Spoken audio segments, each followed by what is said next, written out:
Hola, vamos a iniciar con una nueva clase del Plan Humanista para segundo medio el día de hoy. ¿Qué vamos a trabajar? Los géneros de opinión en los medios masivos de comunicación. Nuestro objetivo es reconocer la subjetividad del emisor en un texto de opinión. Para eso tenemos que tener claro algunas diferencias importantes entre hecho y opinión. Un hecho es un acontecimiento de la realidad que puede ser comprobado objetivamente, ¿ya? Tengo como ejemplo que la clase de Plan Humanista es a las 11 horas. ¿Cómo podría yo comprobar este hecho? Primero, viendo efectivamente si la clase se está dando durante ese horario. De otra forma, podría ser viendo el horario que les entregaron a ustedes. Puedo comprobarlo de alguna u otra forma. En cuanto a la opinión, se nos dice que es una variación subjetiva. Tiene que ver con lo que yo creo, con lo que yo pienso, lo que yo siento, de una situación, acontecimientos o ideas. Por ejemplo, la clase debería ser más tarde. Eso es una opinión y cómo yo puedo determinar que es una opinión porque además lo puedo rebatir. Alguien puede venir y decirme, no, la clase debería ser más temprano.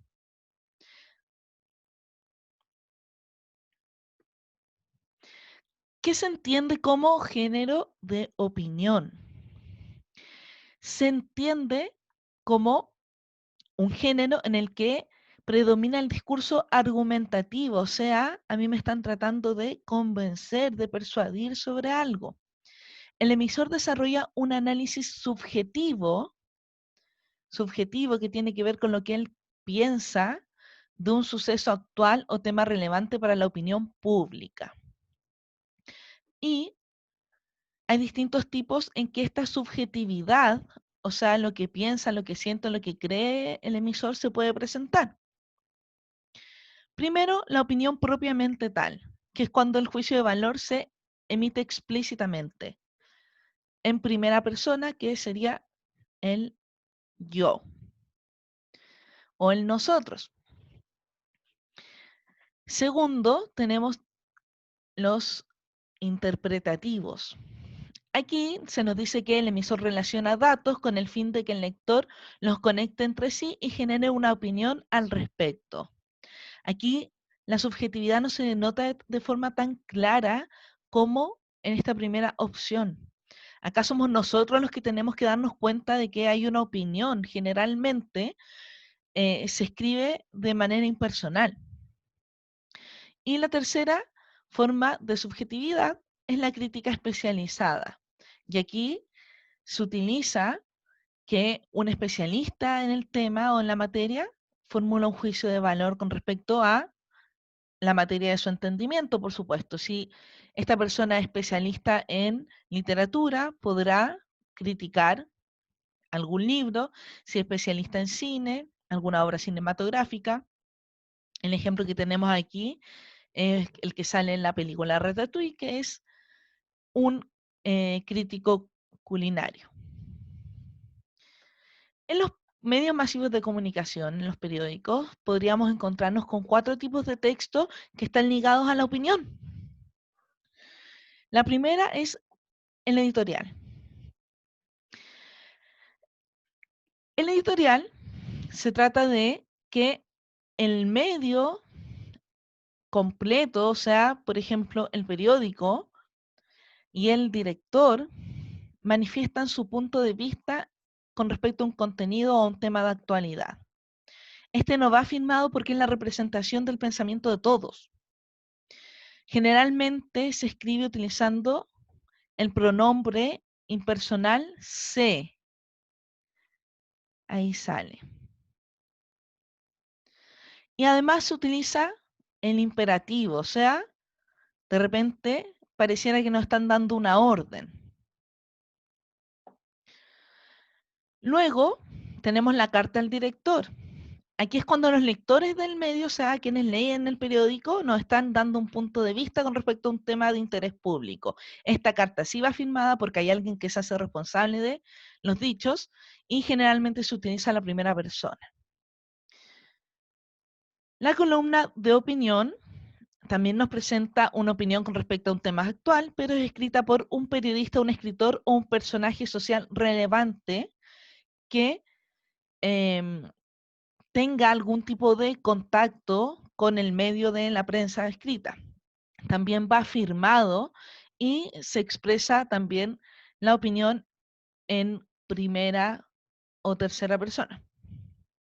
Y por último, la crítica, que ya habíamos hablado de ella, que es un experto o periodista especializado en un tema en particular, puede ser en el ámbito de la cultura, y da una opinión positiva o negativa sobre alguna obra. Vamos a hacer un repasito con respecto a lo que serían, por ejemplo, el uso del pronombre impersonal, para que tengan claro cómo determinar cuándo se está utilizando un pronombre u otro. Aquí tenemos los pronombres personales. ¿Cuáles son los pronombres personales? Yo, tú, él, nosotros, vosotros, ellos. Los conocemos desde siempre, ¿cierto? Y aquí podemos hacer la distinción entre singular y plural. Singular es cuando estamos hablando de una persona, plural es cuando estamos hablando de más de una persona. Entonces, cuando yo les digo que se utiliza la primera persona, puede ser tanto del plural como del singular. Entonces, cuando yo emito una opinión y utilizo la primera persona, podría decir, yo creo que la manzana que hay en el PowerPoint es muy linda. O también podría decir, nosotros creemos o nosotros pensamos que la manzana es muy fea.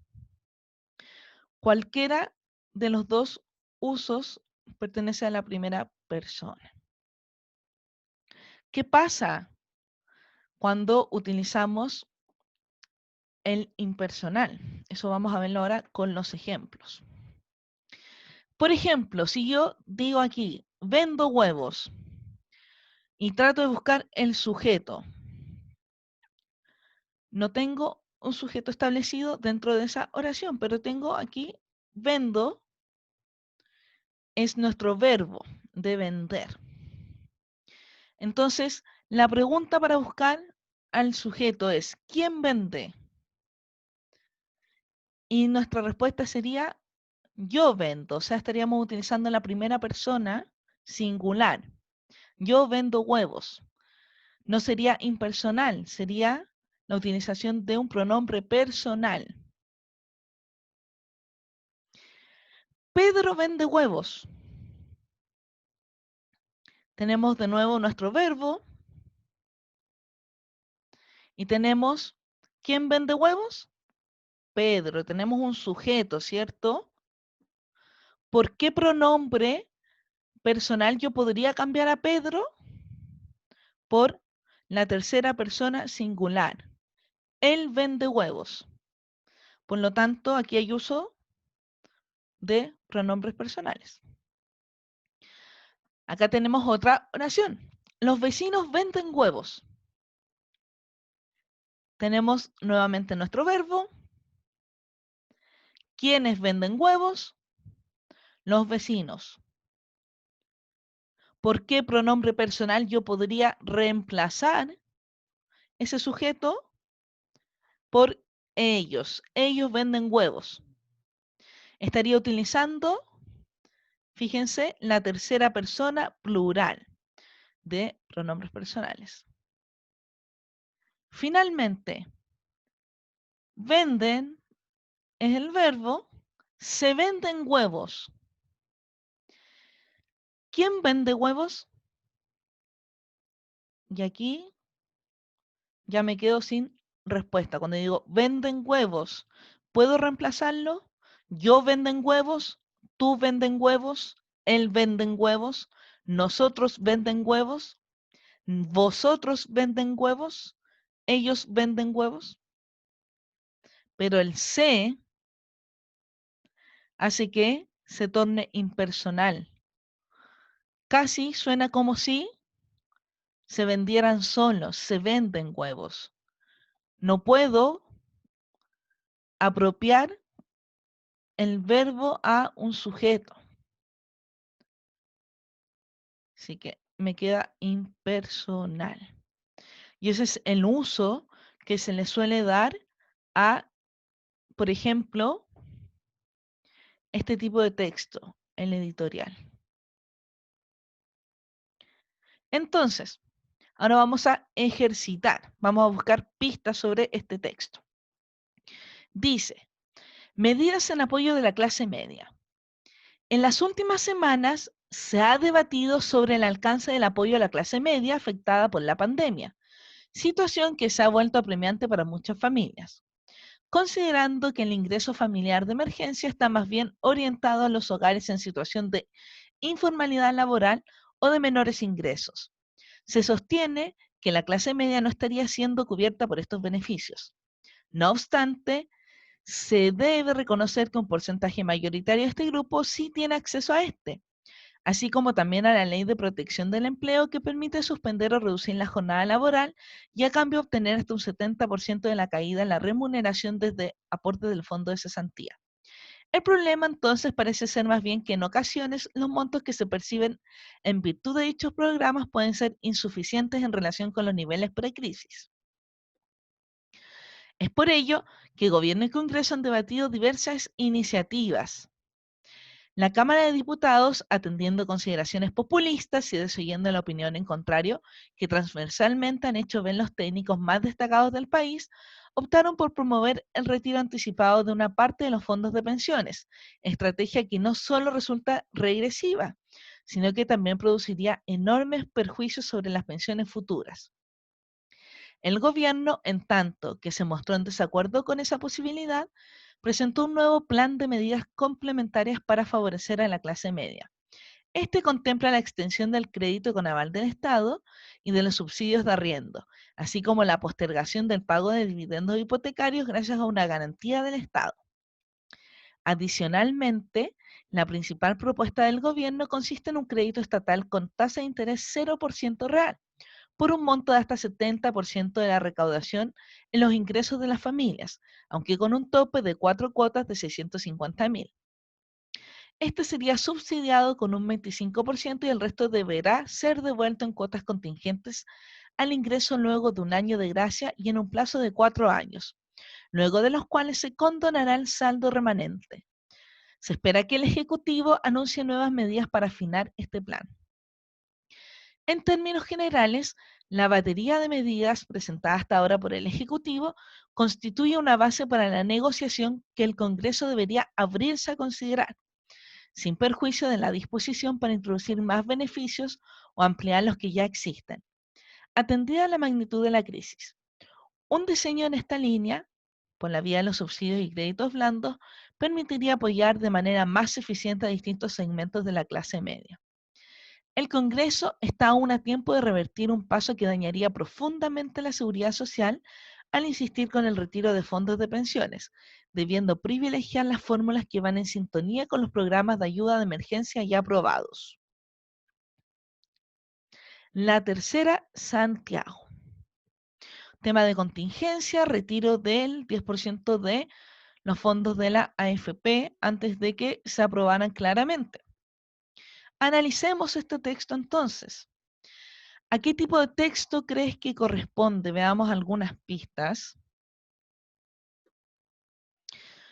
Primero, como autor no firma nadie, solo sabemos que es de el periódico. Entonces, podríamos estar frente a una editorial, ¿ya? Porque la carta al director va firmada, la columna de opinión va firmada y la crítica también va firmada. ¿De qué forma está redactado? ¿Primera, tercera o en forma impersonal? Vamos a fijarnos ahora. En las últimas semanas se ha debatido sobre el alcance del apoyo a la clase media. Aquí ya tenemos una pequeña pista. Se ha debatido. No dice hemos debatido, ni dice han debatido, sino que ya vemos que se utiliza el impersonal.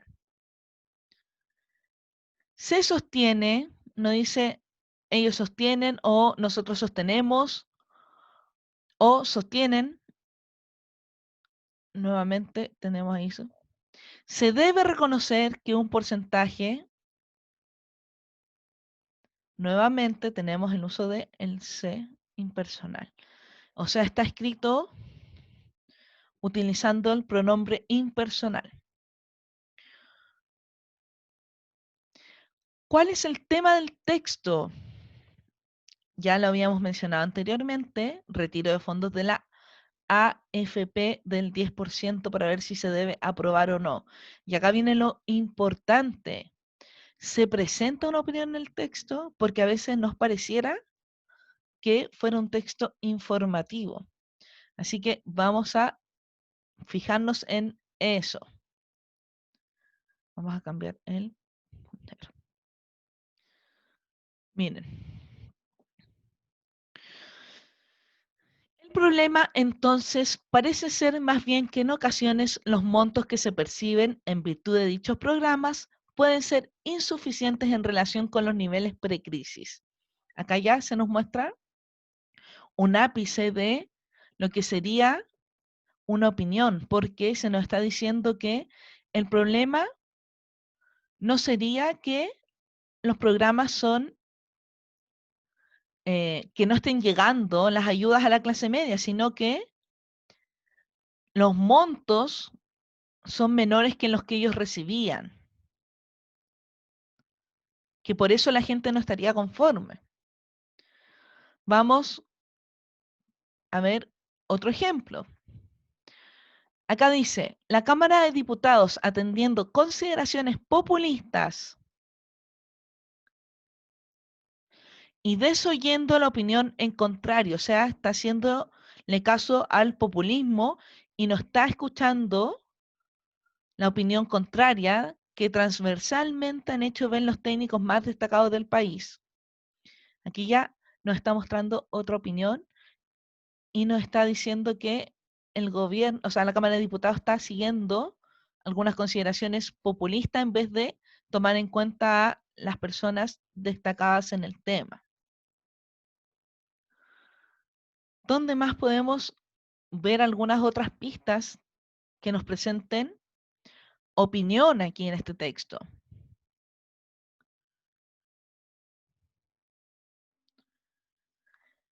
Acá dice, el Congreso está aún a tiempo de revertir un paso que dañaría profundamente la seguridad social. Al insistir con el retiro de fondos de pensiones, debiendo privilegiar las fórmulas que van en sintonía con los programas de ayuda de emergencia ya aprobados. ¿Sí? Que nos dice que el Congreso todavía puede revertir el retiro del fondo y que debería privilegiar las fórmulas que van en sintonía con los programas de ayuda de emergencia ya aprobados. Acuérdense que yo les dije que para poder determinar si algo era una opinión, lo que podíamos hacer era ver si se podía dar una opinión contraria. Entonces ahí dice que el Congreso debería privilegiar las fórmulas que van en sintonía con los programas de ayuda de emergencia y aprobados.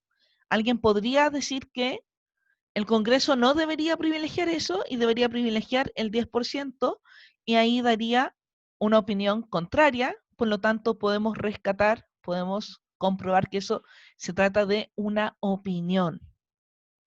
¿Qué otra cosa podemos ver aquí que es característica de lo que sería el editorial? Podemos ver el uso del imperativo. ¿Y dónde vemos el uso del imperativo a pesar de que no hay exclamaciones grandes? Se ve, por ejemplo, aquí. Cuando se nos dice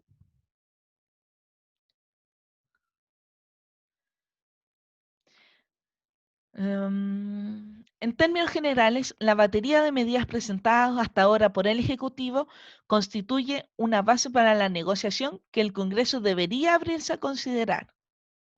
Y ahí el debería no está planteando como el Congreso debería hacer eso, como una orden, algo que tiene que hacer, debes hacer. Hay uso de imperativo.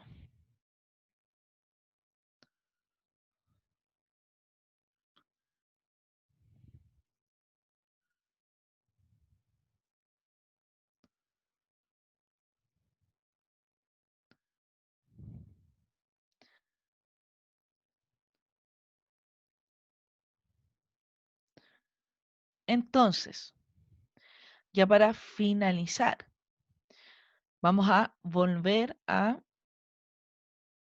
aquí, a los tipos de texto, para ir comprobando que eso se trataba de un editorial. Dice que no se firma, que utiliza impersonal, que es imperativo y que representa la opinión de un medio. O sea, estábamos frente a una editorial. ¿Por qué? Cumplía con todos los puntos y requisitos. Eso por el día de hoy. Espero que se encuentren muy, muy bien. Hasta la próxima semana.